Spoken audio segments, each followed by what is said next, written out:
difficult to manage and aggressive wildfires. It is important that everyone continues to remain vigilant and do what they can to be fire smart and to fire smart their homes and communities.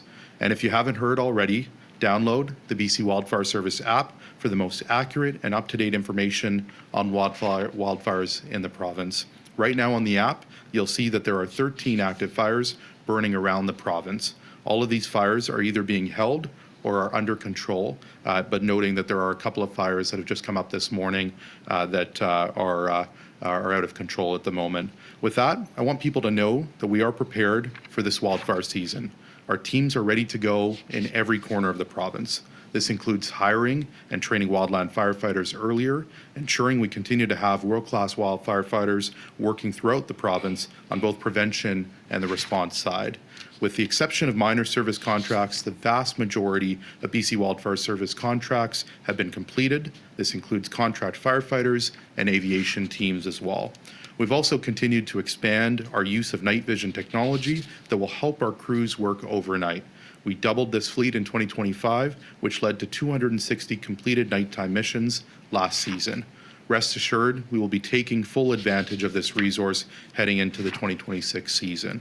But the Wildfire Service cannot do this work alone. To protect our communities as best as possible, we must all do our part. That's why it's great to see so many people are doing the work to create safer neighborhoods, communities, and landscapes by remaining informed, staying vigilant, and being fire smart.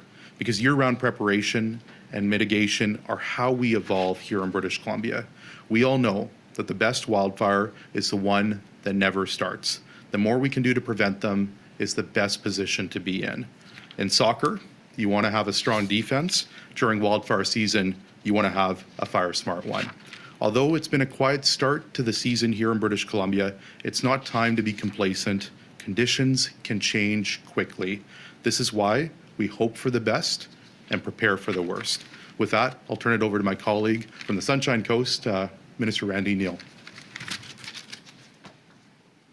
Thank you, Minister Parmar. And I'm sorry I couldn't be there in person, but I would like to acknowledge I'm joining you virtually from the SWIA of the Shishal Nation on the beautiful Sunshine Coast. My name is Randy Neal, BC's Minister of Water, Land and Resource Stewardship. And as Minister Green and Parmar have mentioned, we're not even into summer yet, and it's already warm and dry. And as we come out of freshet season with minimal flooding, our focus, like many of you across BC, is shifting to drought and water scarcity. So thanks to strong partnerships with local governments, First Nations, stakeholders, and ministry staff, we are ready to respond to changing conditions to keep communities safe. As drought conditions increase, they put pressure on our watersheds, which store our water supply, which is essential for communities, businesses, food security, and ecosystems. So preparedness is a key priority. That's why we started early, working closely with partners and investing in solutions to help BC better manage in times of drought. Thank you to everyone who is already working to conserve water, educate others, and follow water restrictions from your local water suppliers, such as local governments, First Nations, or water utility. We're even seeing some creative ways that people are trying to get the message out and be proactive, including a local contest in which neighbors have the best golden lawns in the boundaries Similkameen by not watering their lawns at all. And I can tell you just by looking at ours, it's well on its way to being golden. And conditions can change quickly depending on the summer weather. Water shortages may require wider conservation restrictions. That is a decision that we consider extremely carefully.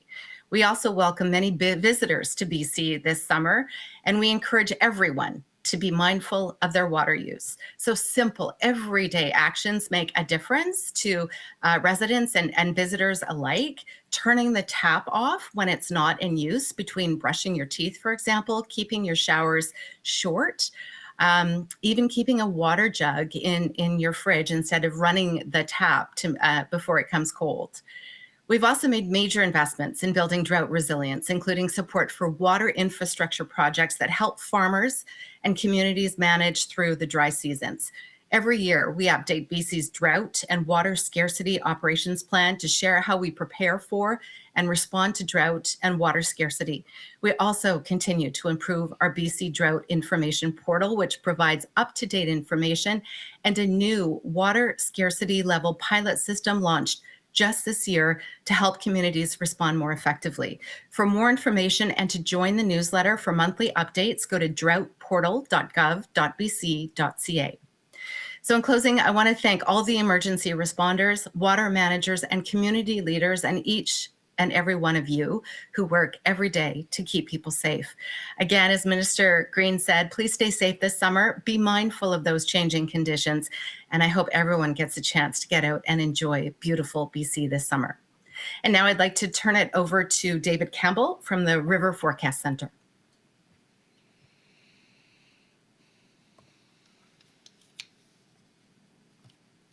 All right, thanks, Minister Neal. So my name is Dave Campbell. I'm the head of the BC River Forecast Center. I'm just going to provide an update on the drought outlook for the season and a snapshot of where we're at in provincial water. So I'll start with just looking back at the winter conditions that we've seen in terms of weather. On the top left here, we can see the temperatures across the winter season with a lot of orange showing up of a very warm winter across particularly the southern half of the province, cooler in the north. On the right, we can see some browns showing up through the south interior through the winter season, reflecting that dry condition as well. Elsewhere in the province, lots of blues and purples showing that wetter than normal condition and wetter winter. As we come into the spring, we've seen a similar pattern continue with the dry through the south, particularly through the south interior, but also areas of the northeast, and that continued warm condition through the southern half of the province. Now, this has played a role in terms of snowpack development and snow melt. When we start the season in April 1st, we saw near normal snowpack at a provincial level, 92%, but we could really see that the influence of that warm and dry winter across the snowpack accumulation with very low snow through the south and southwest parts of the province.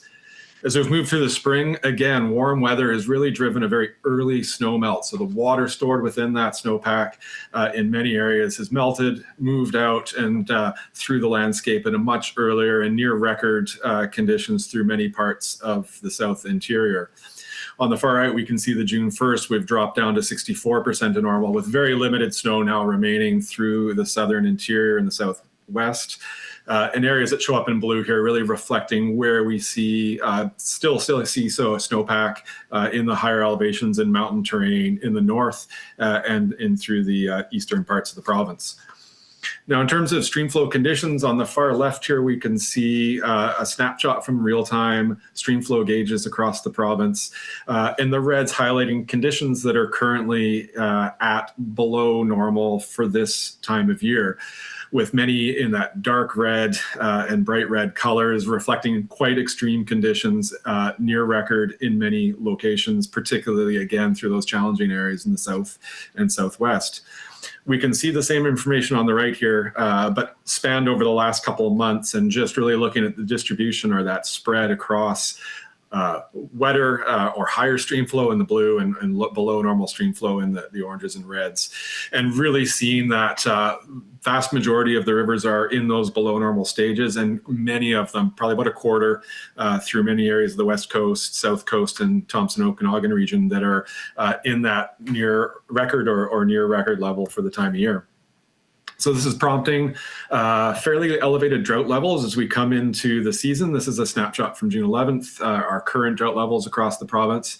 We're seeing about a little over 25% of the province area now in elevated drought levels, with proportions of level 3 and 4 popping out again in the south areas of the south interior through the Thompson region, as well as on Vancouver Island. Now, looking ahead into the summer, this is a look at the seasonal forecast for the summer. Temperature on the left, and the colors reflect how likely we are to be in above normal conditions. So really seeing a strong signal this year, 80, 90, or even more % chance. So near certainty that we're into a hotter than normal summer condition across the next few months. On the right, less of an obvious signal in terms of the precipitation, with some areas popping out with a low probability of drier conditions through the summer months. And really, if we reflect on the summer, more importantly, I think really is that the summer months are the dry months from a seasonal pattern perspective anyway. So we know there's going to be pressure just from those seasonal weather patterns. So summarizing this year, we're coming into the drought season with a number of factors that are elevating our drought hazard: that low snowpack, early snow melt, the dry spring that we've seen so far, and that projection of a hot and dry summer moving forward. We see elevated concerns in some of the areas, particularly that these factors are most prevalent in the south and south interior, central interior, and areas on the south coast and Vancouver Island. As we go forward in the coming months, the weather will continue to be critical, and that week-to-week patterns that we see in terms of rainfall and temperatures are really going to drive what we see over the coming months. So I'll finish there, and with that, I will pass it on to Neil McLaughlin with Predictive Services and the BC Wildfire Service. Thank you.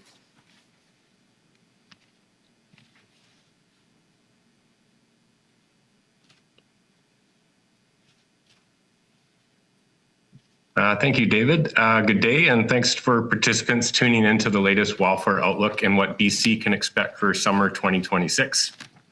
I'm Neil McLaughlin, Superintendent of Predictive Services. I'm joining you today from provincial headquarters for BC Wildfire Service in Kamloops. The photo I'm sharing on screen was taken on June 7th on the west flank of the Swede Creek wildfire looking east. This is a recent wildfire that started on June 1st, approximately 115 kilometers west of Quesnel, and it's currently under control at just over 1,800 hectares in size. The map I'm showing you is current drought code anomalies throughout the province. The drought code accounts for the influence of long-term drying and is an indicator of the moisture content in deep layers of the forest floor and large dead and down woody debris. Anomalous drought conditions are present in the northeast corner of the province, the central and southern interior, and southern half of Vancouver Island, and that can be depicted as the areas of deeper orange and red on the map I'm sharing. Similar patterns of drought were present in mid-June during the years 2017, 2018, and 2021. These are years many of us may remember from a wildfire perspective. The total area burned in the province was slightly above or below 1 million hectares for each of these historic years. The central and southern interior and coastal regions accounted for 70 to 90% of area burned in the province during those years. Our current drought conditions in 2026 are worse compared to this time of year in 2017, 2018, and 2021. Regional Weather Network specialists and members of my team have been visiting stations in the Caribou and Kamloops fire centers this spring and have verified these dry conditions. It's worth noting as well that the largest wildfires from this spring started in areas with elevated drought conditions, including the Windy Creek fire. It was located 85 kilometers west of Dawson Creek. I'm sharing a photo of that fire on screen, as well as the Swede Creek fire, again, 115 kilometers west of Quesnel on the lower left of the slide. And just to highlight something, that photo was taken with our night vision helicopter, and what you're seeing is fairly aggressive fire behavior through the overnight hours, and this is untypical of spring conditions, and it just reinforces the dry drought conditions we're seeing in that region of the province. I'll emphasize that recent rain showers and a slow start to the fire season with only 4,200 hectares burned this spring are masking the underlying fire behavior potential for this summer. Regions with persistent drought will only require 1 to 2 weeks of normal summer weather to dry surface fuels, creating elevated fire danger and conditions that are conducive to extreme fire behavior.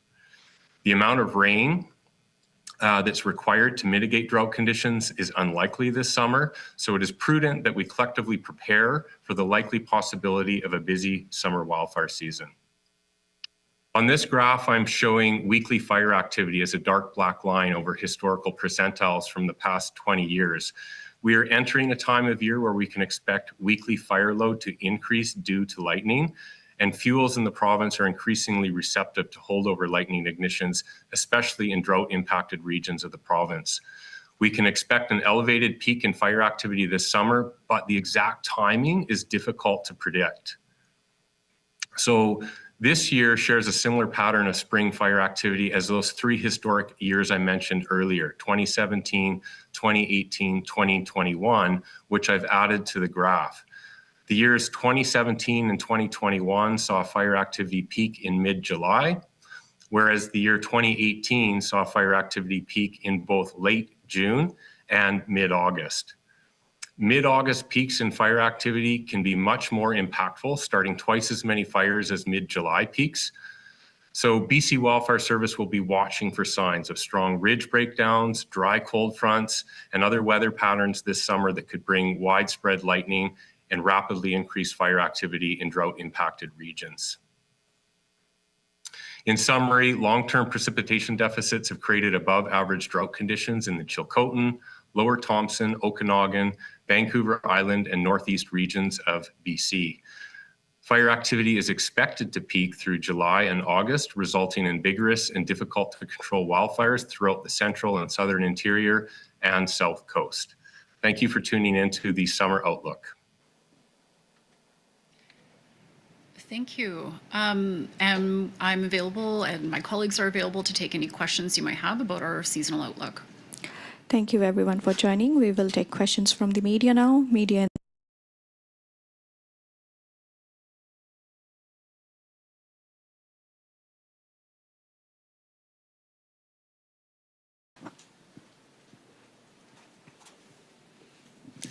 Thank you very much, ministers. I just wanted to ask, does anyone here on the team speak French? I'm at Radio-Canada. No, no worries. I was just wondering, perhaps for one of Mr. McLaughlin or someone else perhaps, does it ever happen that there are these drought-like conditions and or like increased drought, and yet that there isn't an intense fire season? Like, is that possible? I'll turn that over to either Neil or Cliff.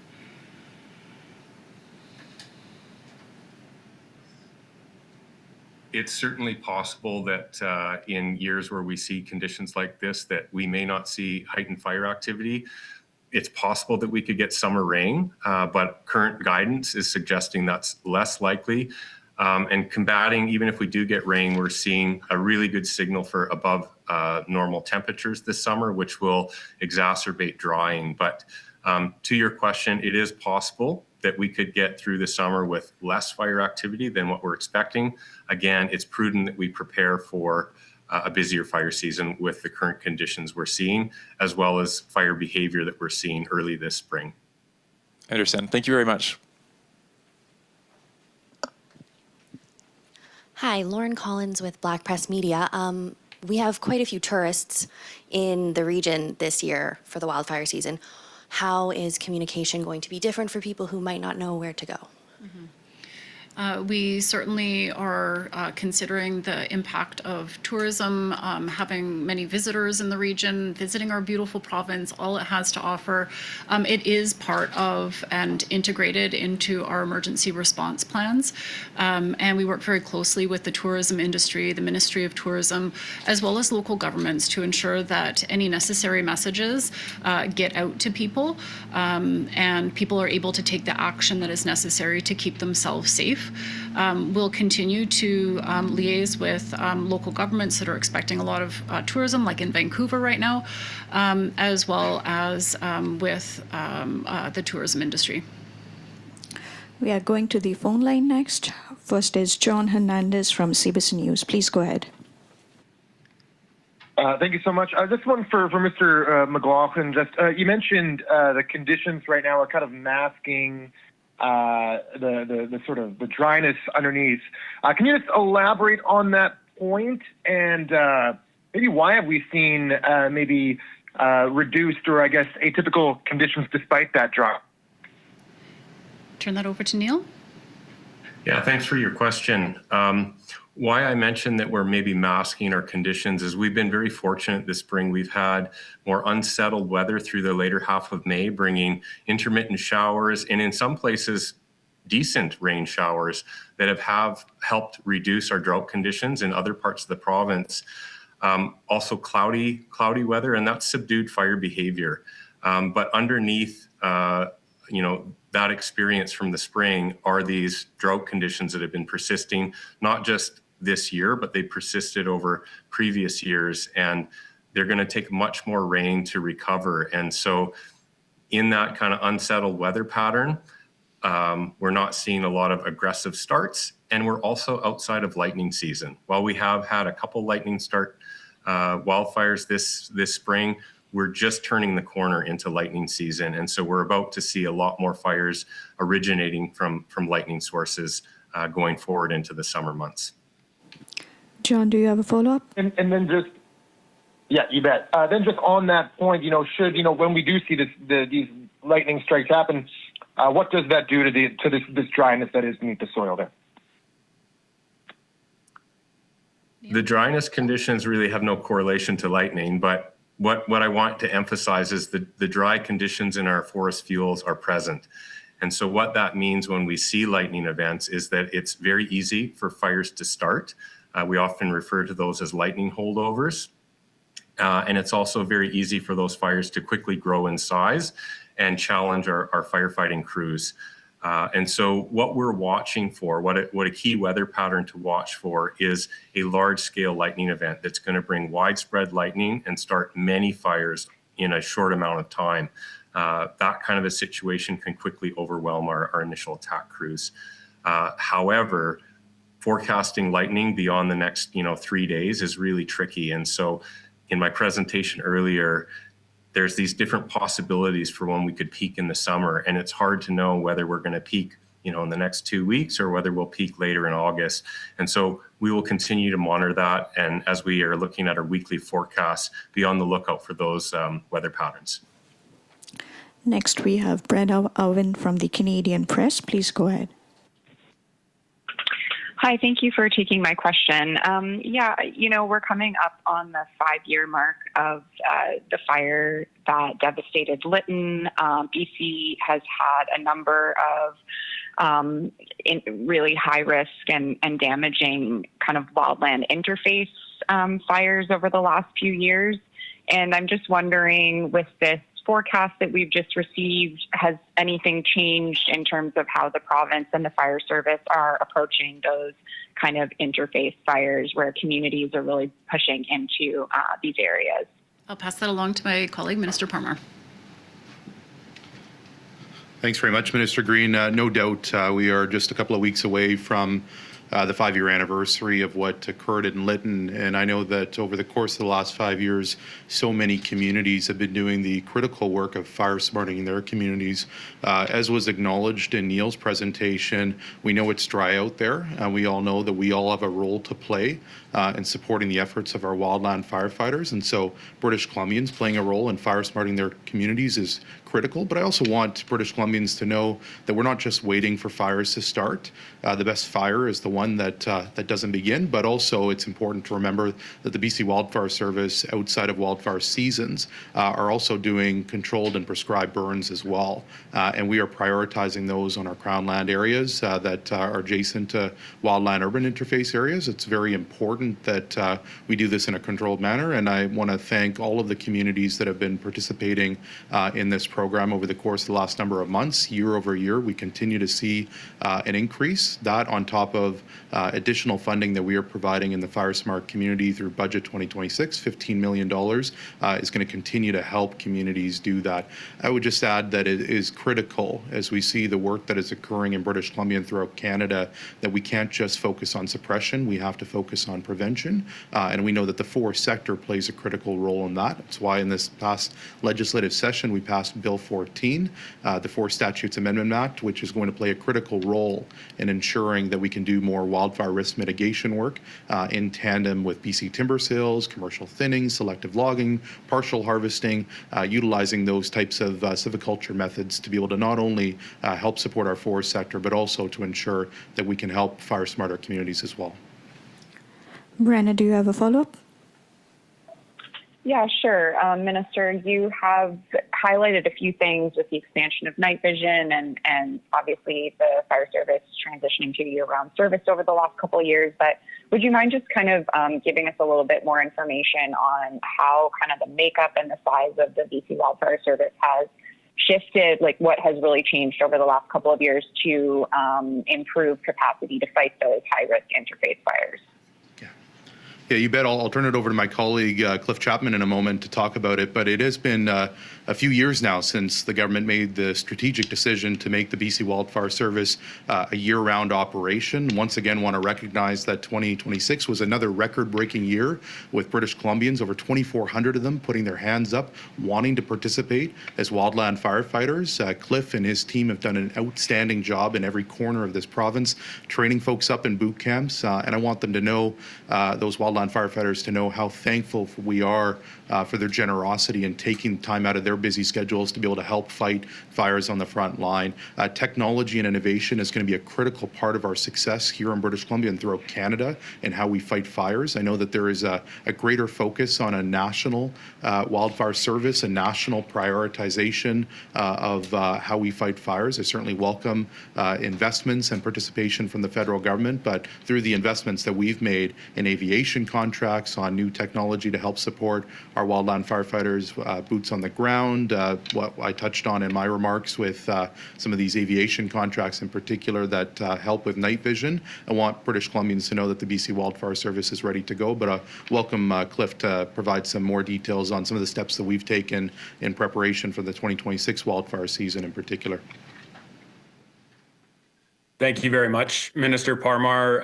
My name is Cliff Chapman. I'm the Director of Provincial Operations for BC Wildfire Service. Mr. Parmar has mentioned many of the additions we've made to the BC Wildfire Service. I have the great fortune, I think I name it that way, of being in this service for 25 years of my life, this marking the 25th year. And seeing the changes over those 25 years is significant. The night vision technology being one piece that we've already discussed. Minister Parmar just mentioned the increase in our predictive technology using data sets that can actually allow us to see where the highest hazard is, where the highest risk is. And while I agree with Minister Parmar, the best fire is the one that doesn't start. The second best one is the one we know about instantly and can send our crews and our resources to. And I think we've seen a significant increase in our ability to predict where fires will start, the potential of those fires, and sending the right aggressive initial attack to those fires to try to stop sort of those large catastrophic fires that we've seen in the past. Now, that doesn't mean we won't have them. And when we have them is where we see the investments in some of the other pieces of infrastructure and technology, and even things like our fire camps, to make sure that we see upgrades in our fire camps so that our crews and our staff get better rest so that they're available to go and fight the larger fires the next day and for the 14-day deployments. But I think the big piece is that we realized we couldn't do it alone. It couldn't just be the BC Wildfire Service. And so we have partnerships with municipal fire departments all over British Columbia. We work in partnerships with local governments, with First Nation governments to work together on these fires, whether it be in the initial attack phase or whether it be on our expanded attack fires. We are currently fighting a new fire that Minister mentioned this morning in and around the area of Stump Lake, and we'll be working with one of our cooperative community response crews on that fire, which is members of the public who have a higher level of training. And that's all about us working together as folks that live in BC to fight these fires and really come together as a province to do what we can to protect this beautiful province. Lots more to add, and we can certainly follow up with all the technical changes and give a write-up afterwards if you want to follow up with us.